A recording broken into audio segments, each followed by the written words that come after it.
mata tidak bisa melihat, tertutup. Kaki tidak bisa melangkah, lumpuh. Jantung mulai berdetak perlahan. Tapi ada mukjizat, keutamaan yang diberikan Allah, yang diberikan kepada Nabi Muhammad sallallahu alaihi wasallam. Laqinu mautakum, dengarkan ke telinga orang yang hampir sakratul maut itu kalimat la ilaha illallah. Apa maknanya? Bahwa telinga orang yang koma sekalipun bisa mendengar. Itu mukjizat yang ada pada diri Muhammad sallallahu alaihi wasallam.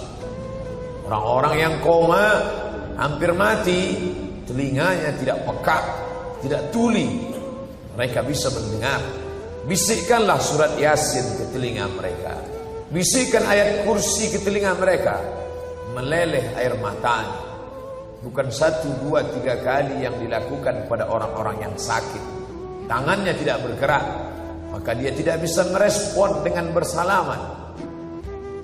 Mulutnya tidak bisa berkata, tapi air mata tidak dapat ditahan.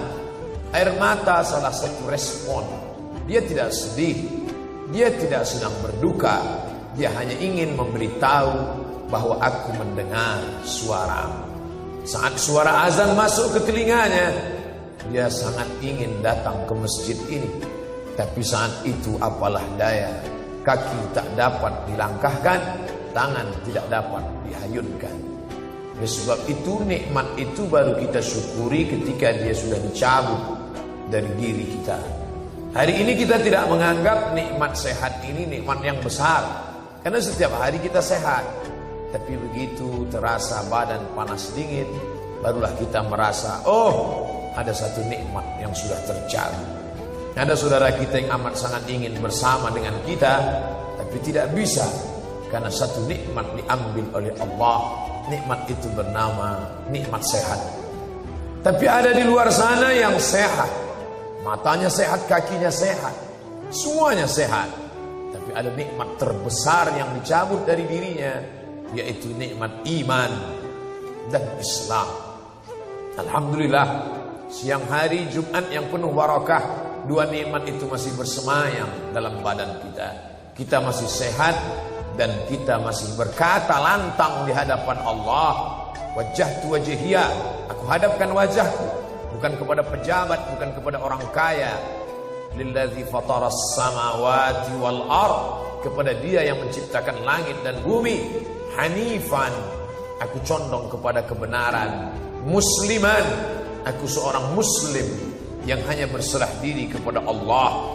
Aku tidak serahkan diriku kepada atasanku, aku tidak serahkan diriku kepada hartaku, aku tidak serahkan diriku kepada manusia.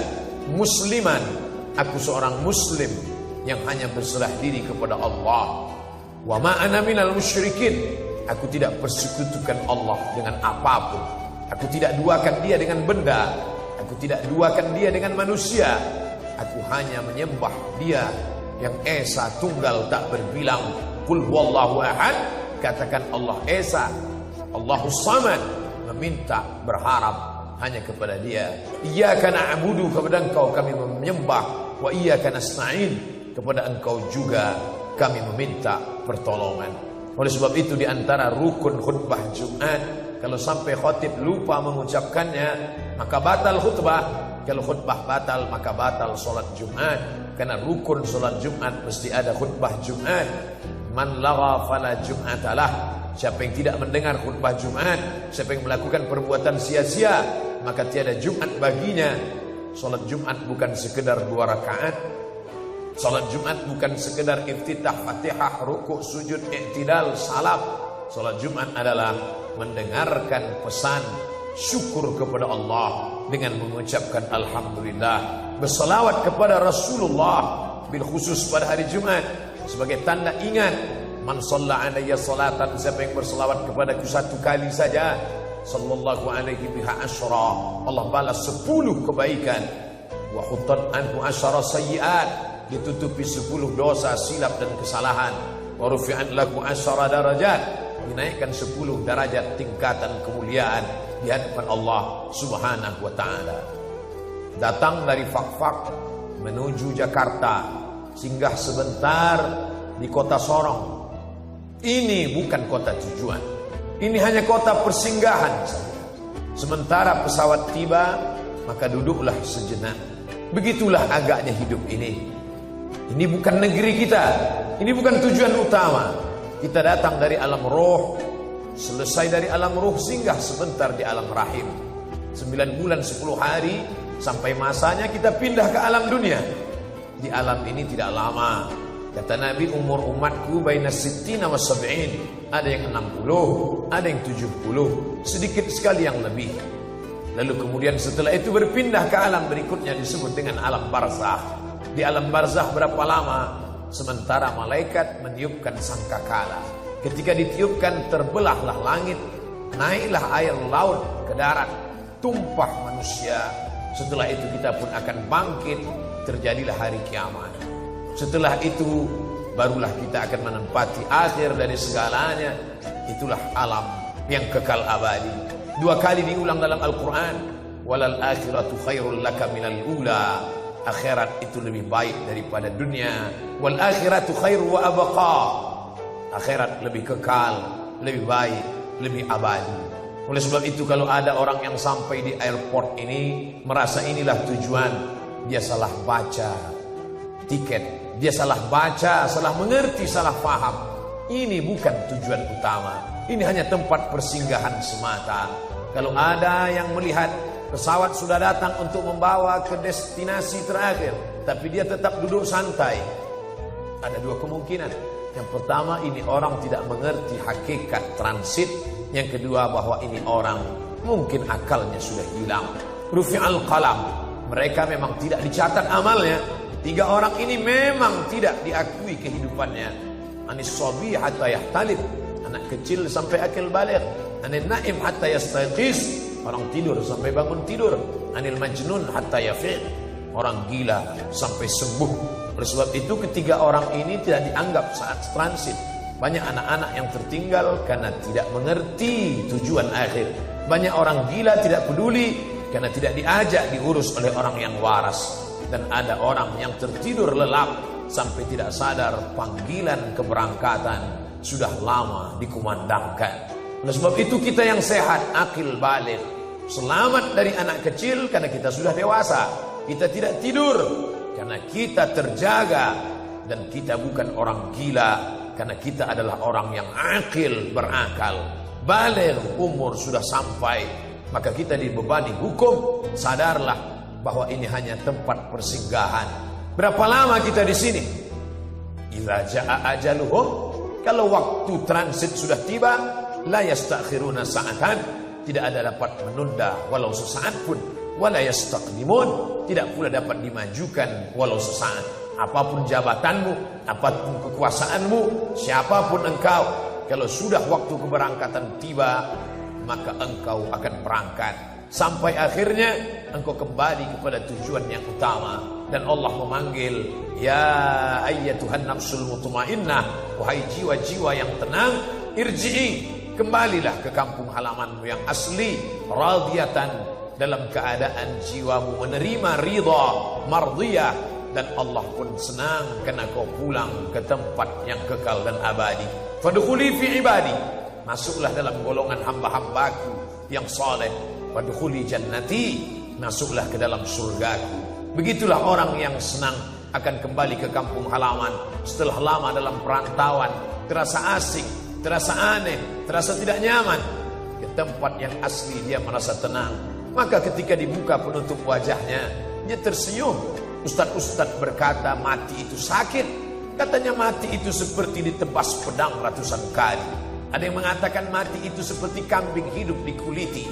Ada yang mengatakan hidup itu, mati itu seperti mata kail pancing ditarik dari kulit yang basah. Daging-dagingnya ikut keluar, terburai. Kenapa dia tersenyum? Ternyata dia tersenyum karena bayang-bayang kampung halaman sudah tampak di pelupuk mata. Dia disebut dengan syahid. Syahid artinya melihat. Mengapa mereka disebut orang yang mati syahid? Karena sebelum rohnya keluar dari jasad, malaikat mengepakkan sayapnya. Ini tempat tinggalmu di surga. Ini sahabatmu nanti di sana. Ini tempat tinggal dengan air yang mengalir Mala a'yunun ra'at, belum pernah dilihat mata. Wala udhunun sami'at, belum pernah didengar telinga. Wala khatara ala qalbi bashar, belum pernah terlintas di hati manusia. Orang heran, mengapa dia tersenyum? Tapi orang yang mengerti, faham, 14 abad yang lalu Nabi kami sudah berpesan, ada orang-orang yang melihat tempat tinggalnya sebelum dia meninggalkan tempat transit yang sementara ini. Bolehkah kita bermain-main di sini? Jangan. Ini tempat mengumpul kekuatan. Sementara penerbangan tiba, sempatkan ke toilet. Mungkin nanti akan sulit buang air kecil. Sementara penerbangan tiba, sempatkan meluruskan tulang belakang. Mungkin nanti duduk perjalanan akan panjang. Sementara penerbangan tiba, sempatkan menarik nafas. Mungkin ada makanan yang bisa disantap, karena nanti perjalanan akan panjang. Ini tempat mengumpulkan kekuatan. Carilah harta sebanyak-banyaknya. Untuk apa? Untuk bersedekah kepada anak yatim, karena itu nanti yang akan mendekatkan dengan Nabi Muhammad sallallahu alaihi wasallam. Carilah rezeki sebanyak-banyaknya, bukan untuk di tempat ini, tapi untuk mendirikan sekolah, untuk membantu fakir miskin, karena itu nanti yang akan menolong ketika tempat tujuan tiba. Buatkanlah sumur bor, karena air akan mengalir di tenggorokan orang yang susah. Begitu pula lah air itu akan menetes di liang lahat kubur penantian yang panjang. Man taraka dunyahu li akhiratihi, apakah orang yang baik itu orang yang meninggalkan dunia lalu dia hanya hidup untuk akhirat saja? Bukan. Liyusiba minhuma jami'an, dapat dua-duanya. Makanya kita diajarkan doa, Rabbana atina fid dunya hasanah. Dunianya mesti baik, dunianya mesti kaya, dunianya mesti sejahtera. Masjid ini dibangun oleh orang yang kaya. Orang yang kaya saja yang bisa membangun masjid. Man bana masjidan, siapa yang membangun masjid? Banallah mithlahu baitan fil jannah. Dia sudah booking satu tempat di surga. Siapa yang punya tempat di surga? Orang kaya. Siapa yang paling dekat dengan Nabi Muhammad sallallahu alaihi wasallam? Ana wa kafilul yatim, aku dan orang yang menyantuni anak yatim, kahataini fil jannah, seperti dua jari ini di surga. As-sababah, jari telunjuk, wal wusta, jari tengah, wa farraja bainahuma. Begitulah dekatnya aku dengan Nabi Muhammad, dengan orang yang menyantuni anak yatim. Siapa yang bisa menyekolahkan anak yatim? Siapa yang bisa membiayai anak yatim sampai menjadi dokter spesialis? Kalau bukan orang kaya. Oleh sebab itu kalau ada orang miskin mengaku beriman, hidup bersusah-susah, maka ini bukan orang yang memahami hakikat dunia. Tapi dunia ini jangan sampai mengelabui mata'ul ghurur, kenikmatan yang sementara semata. An-nasu niyam, manusia itu pada hakikatnya tidur. Falamma matu, ketika mereka mati, intabahu, barulah mereka sadar sesungguhnya mereka dalam tidur yang panjang. Hari ini ada orang kaya, sebenarnya dia mimpi jadi orang kaya. Hari ini ada orang yang punya jabatan, sebenarnya dia sedang mimpi menjadi raja di raja. Ketika malaikat maut mencabut nyawanya, barulah dia sadar, oh ternyata aku hanya tidur panjang. Hakikat sebenarnya nanti kalau sempat hartamu itu kau buat untuk infak, wakaf, sedekah, itulah yang kekal abadi. Hari ini kau masukkan uang 5.000, 10.000, lalu yang kau simpan 10, 100 juta, 1 miliar, yang 1 miliar akan dibagi oleh anak istrimu menjadi harta warisan. Yang 5.000, 10.000, itulah yang kekal abadi akan kau bawa mati. Dunia ini seperti satu tetes air di ujung jari. Tegaklah di tepi pantai, pandang samudera yang luas, celupkan ujung jarimu ke dalam lautan, tarik ke atas. Falyanzur bima yarji, panjang. Apa yang kau lihat di ujung jarimu? Kalau ada setetes air, itulah dunia. Sedihkah engkau? Tidak. Andai tidak dapat, tidak sedih, karena yang tidak dapat itu hanya setetes air. Andai dapat, jangan sombong, karena yang kau peroleh pun hanya setetes air. Saudaraku, ketika kau geluti dunia ini dengan semangat, ternyata tidak dapat, jangan sedih, karena ada yang lebih indah daripada dunia. Andai dapat, jangan sombong, karena yang kau dapat itu pun hanya setetes semata, hanya sekedar persiapan di tempat menuju penerbangan tiba.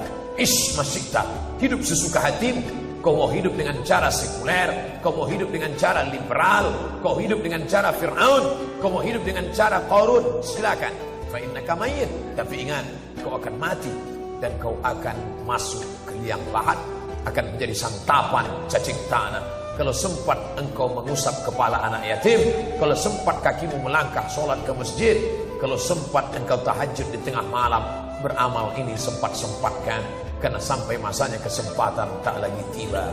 Hidup sesuka hatimu, kau akan menjadi mayat.